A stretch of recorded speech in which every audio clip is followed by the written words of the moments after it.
ഇതാണ് ക്രോപ്പ് സർക്കിളുകൾ. ലോകത്തെ ഏറ്റവും ബുദ്ധിമാന്മാരായ ശാസ്ത്രജ്ഞരെ പോലും കഴിഞ്ഞ 50 വർഷത്തിലേറെയായി കുഴപ്പിക്കുന്ന ഒരു പ്രതിഭാസം.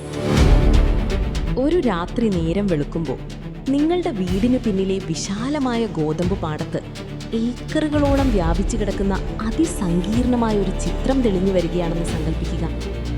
മനുഷ്യസാധ്യമായ എല്ലാ ജ്യാമിതീയ അളവുകളെയും വെല്ലുവിളിക്കുന്ന വാനനിരീക്ഷണശാലകളിൽ നിന്ന് നോക്കിയാൽ മാത്രം പൂർണ്ണരൂപം മനസ്സിലാകുന്ന ഭീമാകാരമായ ഒരു ചിത്രം. ഇതാണ് ക്രോപ്പ് സർക്കിളുകൾ. ലോകത്തെ ഏറ്റവും ബുദ്ധിമാന്മാരായ ശാസ്ത്രജ്ഞരെ പോലും കഴിഞ്ഞ 50 വർഷത്തിലേറെയായി കുഴപ്പിക്കുന്ന ഒരു പ്രതിഭാസം.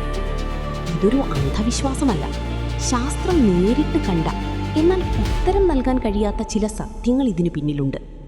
സാധാരണയായി ഒരു ചെടി മടക്കിയാൽ അത് ഒടിഞ്ഞു പോകും. എന്നാൽ ഈ സർക്കിളുകൾക്കുള്ളിലെ ചെടികൾക്ക് ഒരൊറ്റ പോറൽ പോലും ഏറ്റിട്ടുണ്ടാകില്ല. അവയുടെ കോശങ്ങൾ വികസിക്കുകയും ഏതോ ഒരു കാന്തിക തരംഗമേറ്റതുപോലെ അവ മണ്ണിലേക്ക് പതുക്കെ ചാഞ്ഞു കിടക്കുകയും ചെയ്യുന്നു. ഏറ്റവും അത്ഭുതകരമായ കാര്യം ഇതിൻ്റെ നിർമ്മാണമാണ്.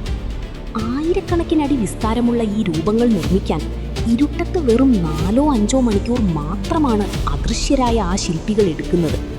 ഹെലികോപ്റ്ററിൽ പോകുന്ന പൈലറ്റുമാർ വൈകുന്നേരം കാണാത്ത ചിത്രം പിറ്റേന്ന് പുലർച്ചെ അവിടെ കണ്ടതായി റിപ്പോർട്ട് ചെയ്തിട്ടുണ്ട്. ആരാണിതിന് പിന്നിൽ? ചിലർ പറയുന്നു ഇത് ചില കുസൃതിക്കാരായ മനുഷ്യർ ചെയ്യുന്നതാണെന്ന്. എന്നാൽ അതിസങ്കീർണമായ ഗണിതശാസ്ത്ര സമവാക്യങ്ങൾ, മാത്തമാറ്റിക്കൽ ഇക്വേഷൻസ് ഒളിപ്പിച്ചു വെച്ച ഇത്രയും വലിയ രൂപങ്ങൾ കനത്ത ഇരുട്ടിൽ യാതൊരു പിഴവുമില്ലാതെ എങ്ങനെ പൂർത്തിയാക്കാൻ കഴിയുമെന്ന ചോദ്യത്തിന് മുന്നിൽ ആ വാദം തകർന്നു വീഴുന്നു. ഭൂമിക്ക് പുറത്തുള്ള ഏതോ ശക്തികൾ നമുക്ക് നൽകുന്ന സന്ദേശങ്ങളാണോ ഇവ? അതോ ഭൂമിയുടെ കാന്തിക മണ്ഡലത്തിൽ സംഭവിക്കുന്ന വിചിത്രമായ മാറ്റങ്ങളാണോ? ലോകമെമ്പാടും ആയിരക്കണക്കിന് ക്രോപ്പ് സർക്കിളുകൾ ഇന്നും പ്രത്യക്ഷപ്പെട്ടുകൊണ്ടേയിരിക്കുന്നു. ശാസ്ത്രം ഇന്നും ആ പാടങ്ങൾക്ക് ചുറ്റും തപ്പുകയാണ്.